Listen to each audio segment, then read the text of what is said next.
Hello,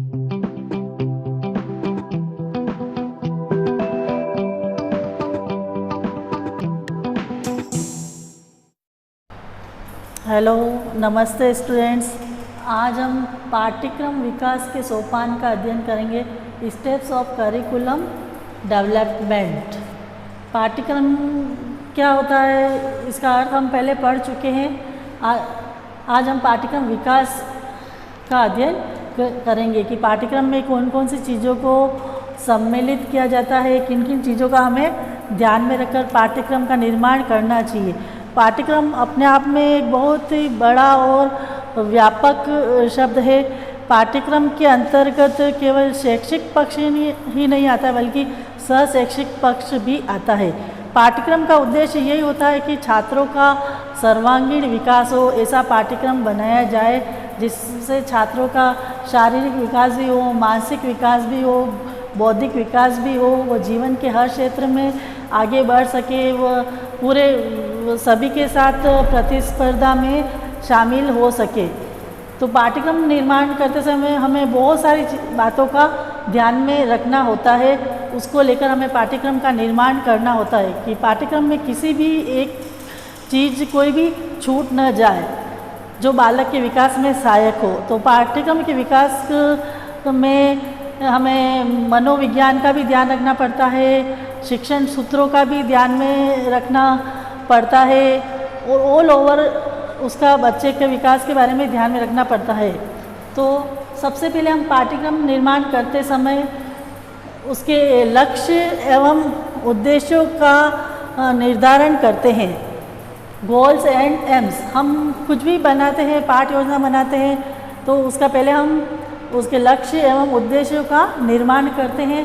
लक्ष्य अपने आप में एक बहुत ही बड़े शब्द होता है और ये बहुत व्यापक होता है। और उद्देश्य का हम जानते हैं कि ये विशिष्ट उद्देश्य भी होता है और सामान्य उद्देश्य भी होता है।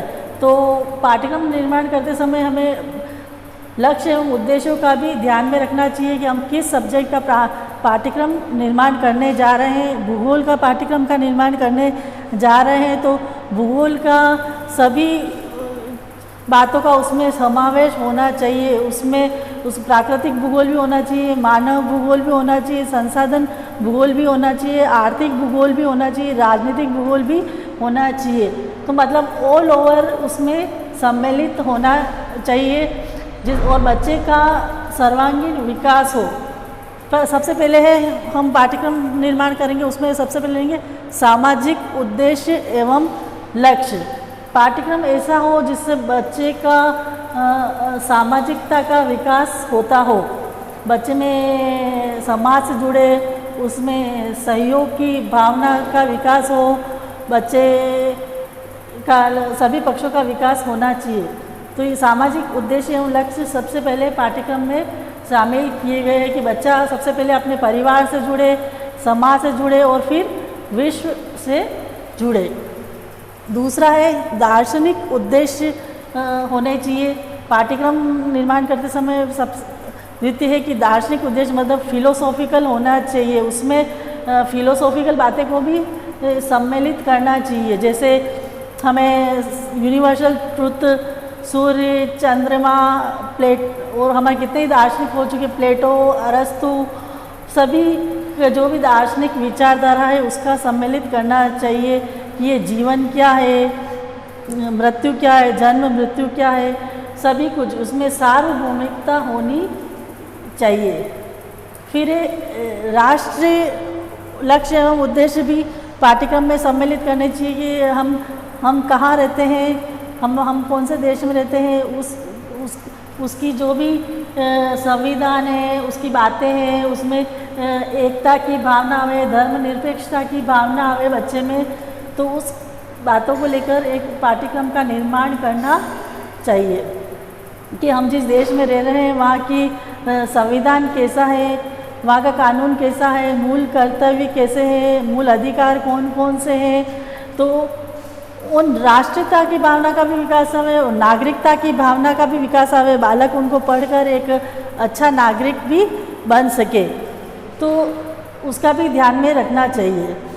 फिर फोर्थ है हमारा उद्देश्य सांस्कृतिक यानी कल्चरल उद्देश्य। हम कौन से देश में रह रहे हैं, किस जगह पे रह रहे हैं, वहाँ का कल्चरल क्या है, वहाँ की संस्कृति कैसी है, वहाँ के लोगों के बारे में बताना। सबसे पहले तो बालक जहाँ रह रहा है उसकी अपने आसपास के वातावरण से परिचय कराना, फिर वो जैसे उसके कौन से ज़िले में रह रहा है, फिर कौन से राज्य में रह रहा है, फिर कौन से देश में रह रहा है, तो वहाँ की संस्कृति कैसी है, वहाँ के लोगों की बोलचाल कौन सी है, भाषा कौन सी है, कौन से त्यौहार मनाते हैं, उसका भी पाठ्यक्रम में सम्मिलित होना चाहिए कि उसका सांस्कृतिक विकास भी होवे बच्चे का।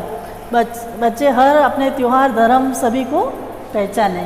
फिर अभिभावकों का भी होना चाहिए लक्ष्य एवं उद्देश्य हम जो निर्माण करें उसमें अभिभावक भी सम्मिलित होने चाहिए कि अभिभावक बच्चों से क्या अपेक्षा रखते हैं कि उनका बच्चा किस स्तर तक पहुँचे, तो अभिभावकों का भी इसमें ध्यान में रखना चाहिए।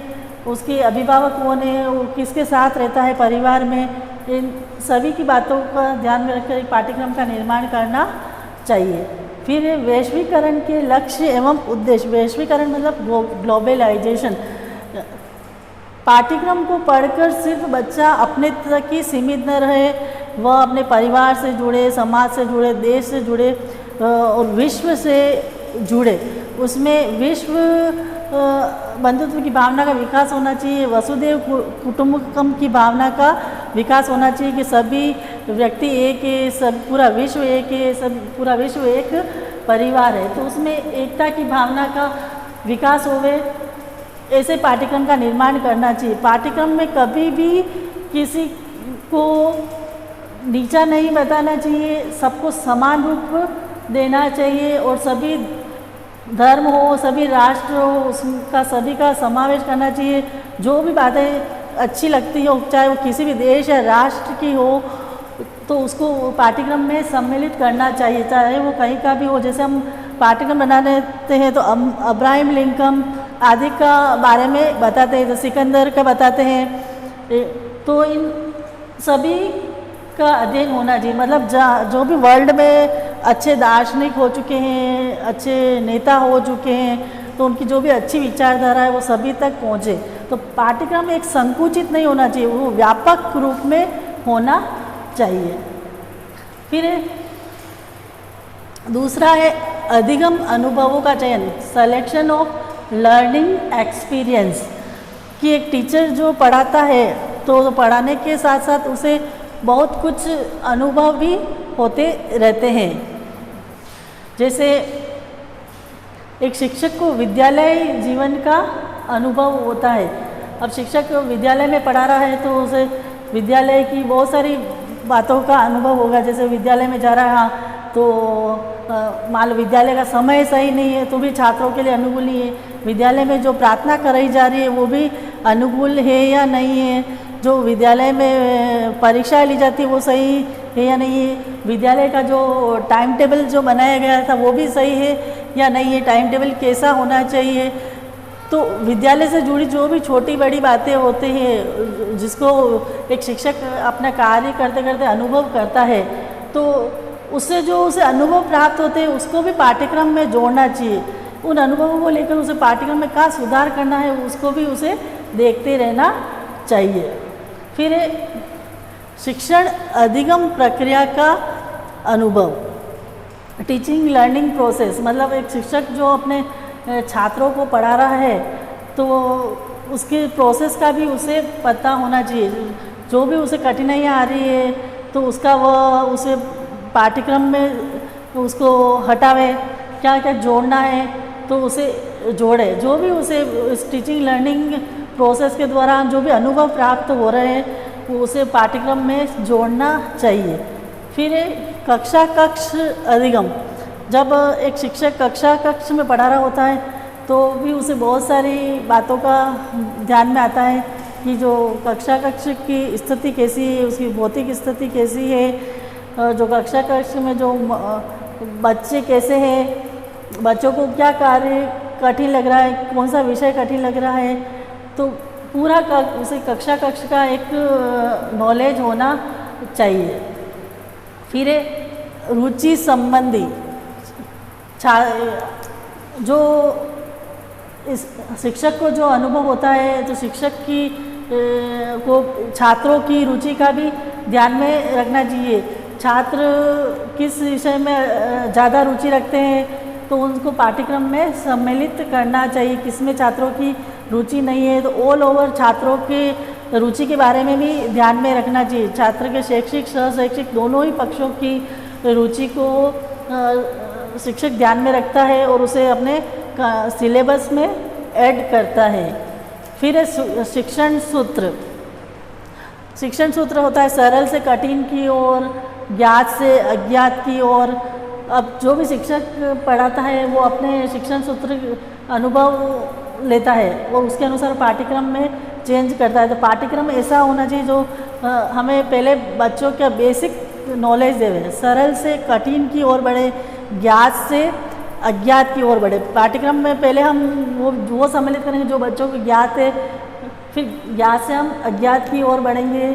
उसमें हम आगमन निगमन सभी विधियों का समावेश करेंगे। जैसे हम आगमन विधि उदाहरण से नियम, फिर निगमन विधि नियम से उदाहरण, तो इन सभी सूत्रों का पाठ्यक्रम में सम्मिलित होना चाहिए।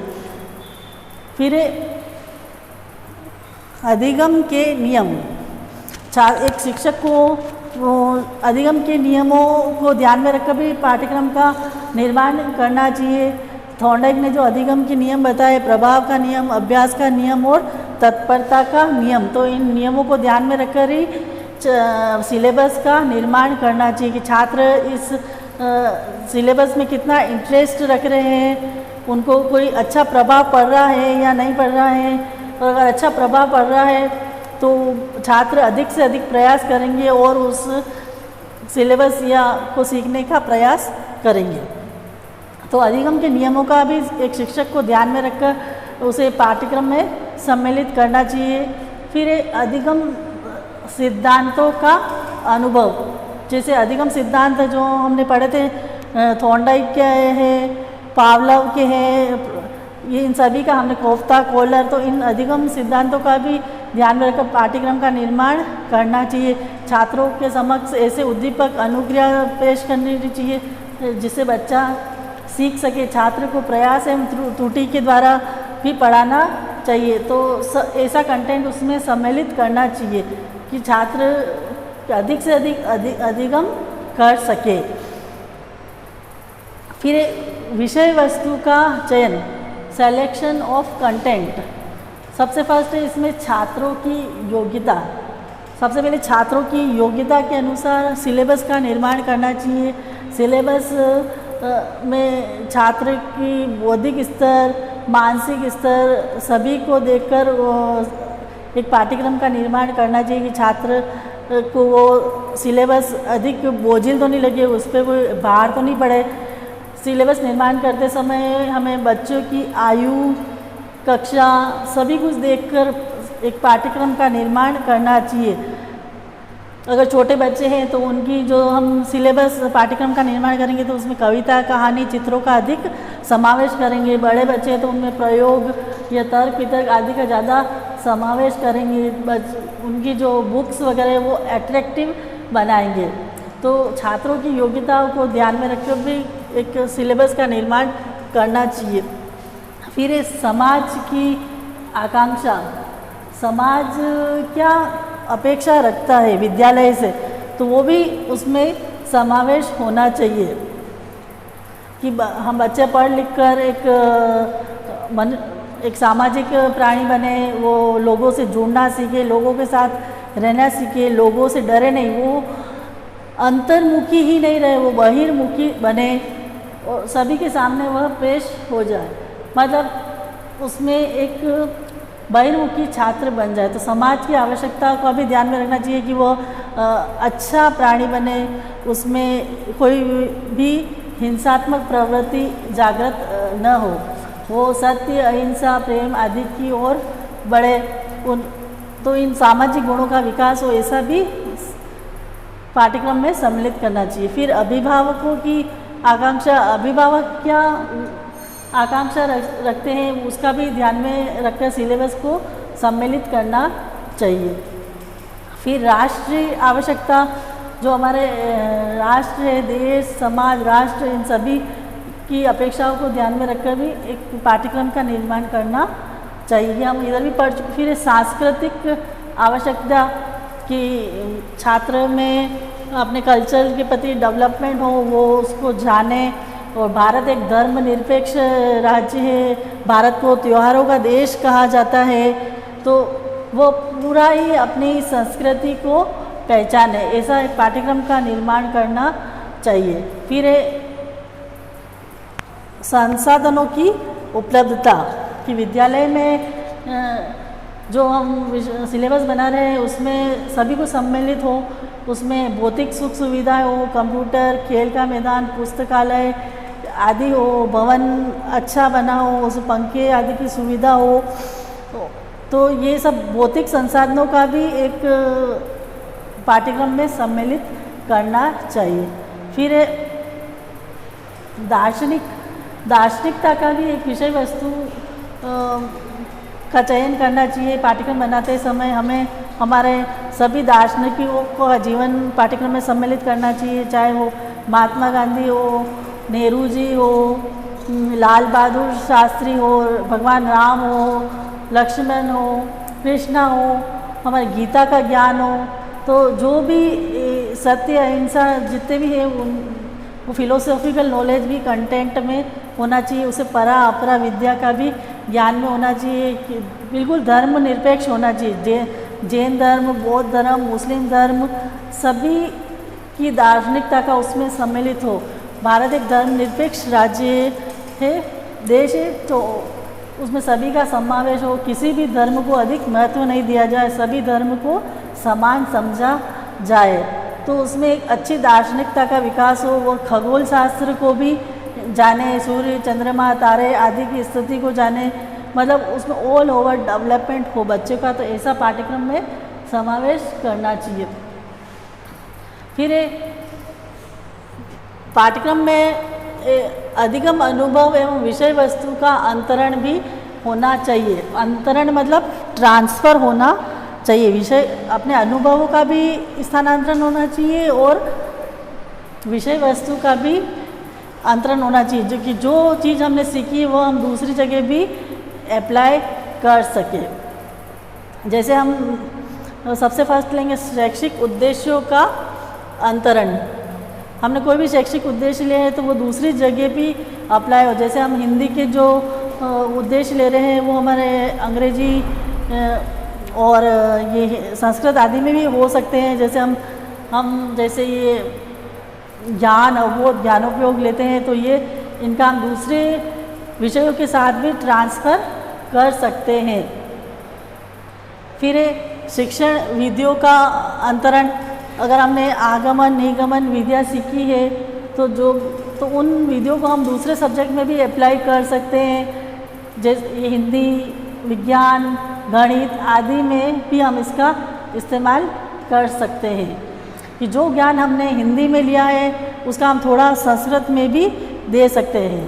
तो ये अधिगम अनुभवों का और विषय वस्तु का ट्रांसफ़र होना चाहिए।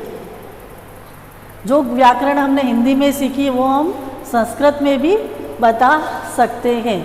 तो इधर से उधर नॉलेज को चेंज करना चाहिए, उसमें कोरिलेशन करके पढ़ाना चाहिए। कहने का मतलब है कि कोरिलेशन करके पढ़ाना चाहिए। ऐसा पाठ्यक्रम का निर्माण करना चाहिए। जैसे भूगोल का सामाजिक से क्या सहसंबंध है, भूगोल का नागरिक शास्त्र से क्या संबंध है, भूगोल का गणित से क्या सहसंबंध है।